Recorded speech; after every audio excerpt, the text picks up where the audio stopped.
ഇരുവഴിഞ്ഞിപ്പുഴ തീരസംരക്ഷണ പദ്ധതിക്ക് മുക്കം നഗരസഭയിൽ തുടക്കമായി. മുക്കം വെന്റ് പൈപ്പ് പാലം മുതൽ പെരളിയിൽ വരെയുള്ള പുഴയുടെ തീരസംരക്ഷണം 80 ലക്ഷം രൂപ ചെലവഴിച്ചാണ് നടപ്പിലാക്കുക.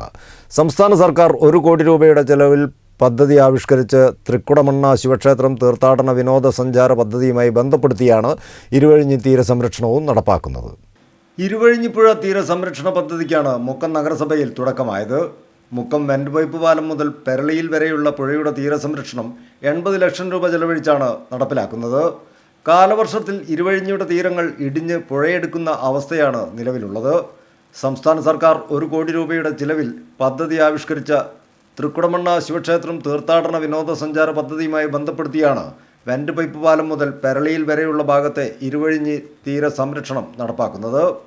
പഴയ വെന്റ് പൈപ്പ് പാലം മുതൽ തൃക്കുടമണ്ണ ശിവക്ഷേത്രം വരെയുള്ള പദ്ധതിയാണ് തൃക്കുടമണ്ണ തീർത്ഥാടന പദ്ധതിയിലൂടെ ലക്ഷ്യം വയ്ക്കുന്നത്. നഗരസഭയുടെ വാർഷിക പദ്ധതിയിൽ ഉൾപ്പെടുത്തി ജലവകുപ്പിൻ്റെ മേൽനോട്ടത്തിലായിരിക്കും പദ്ധതി നടപ്പിലാക്കുക. പദ്ധതിയുടെ പ്രവൃത്തി ഉദ്ഘാടനം ലിൻഡോ ജോസഫ് MLA നിർവഹിച്ചു.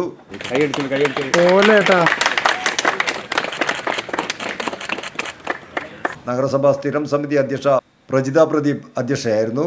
നഗരസഭാ secretary N Krishnagopal, Babu Vallarkunnath, Mukkam town residents association president PM Habeeb Rahman, secretary M Ratheesh, KT Abdussalam, Peraliyil Unninair, P Santhosh, MP Vijayakumar, MK Siddique, K Mohanan, VC Mohanan, Jose Vallikkatt, VC Vikraman, Baby Peraliyil, Shiny Shobhi, Laila B, Mini Mohan തുടങ്ങിയവർ ചടങ്ങിൽ സംബന്ധിച്ചു.